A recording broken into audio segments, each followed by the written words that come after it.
ಒಂದು ಸುಂದರ ಕುಟುಂಬ. ಒಂದು ದಿವಸ ಬೆಳಗ್ಗೆ. ಇವತ್ತು ಮುದ್ದೆನಾ? ಬೇರೆ ಏನು ಇಲ್ವಾ? ಸಾಕಾಯ್ತು. ಹೌದು ಮಂಜು. ಒಳ್ಳೆ ಟೇಸ್ಟ್ ಇದೆ ಮಂಜು. ಒಳ್ಳೆ ಟೇಸ್ಟ್ ಇರಲಿ, ಆದರೆ ನನಗಿಷ್ಟ ಆಗಲ್ಲಪ್ಪ. ಮಂಜು, ನನಗೆ ಆಫೀಸ್ ಹೋಗ್ಬೇಕಿತ್ತು. ಅಷ್ಟೇ ಟೈಮ್ ಸಿಕ್ಕಿತ್ತು ಕುಕಿಂಗ್ ಮಾಡಕ್ಕೆ. ಸ್ವಲ್ಪ ಅಡ್ಜಸ್ಟ್ ಮಾಡ್ಕೋ. ಬೇಡಪ್ಪ, ಏನು ಹೇಳಿದ್ರೇನು, ನನಗೆ ಮುದ್ದೆ ಬೇಡ ಅಷ್ಟೇ. ಮಂಜು, ನೀ ಮಾಡಿದ್ದು ಸ್ವಲ್ಪ ಕೂಡ ಸರಿಯಾಗಲಿಲ್ಲ. ನನಗೆ ಅದು ಇಷ್ಟ ಆಗಲಿಲ್ಲ ಅಷ್ಟೇ. ಮಂಜು, ಅಮ್ಮ ಪ್ರತಿದಿನ ನಿನಗೆ ಇಷ್ಟ ಇರೋದು ತಾನೇ ಕೊಡೋದು.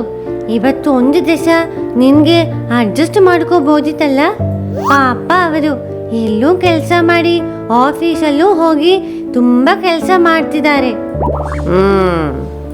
ಅಮ್ಮಗೆ ಎಷ್ಟು ಕೆಲಸ ಇದೆ ಅಂದ ಯಾವತ್ತಾದ್ರೂ ಯೋಚನೆ ಮಾಡಿದ್ಯಾ ಮಂಜು?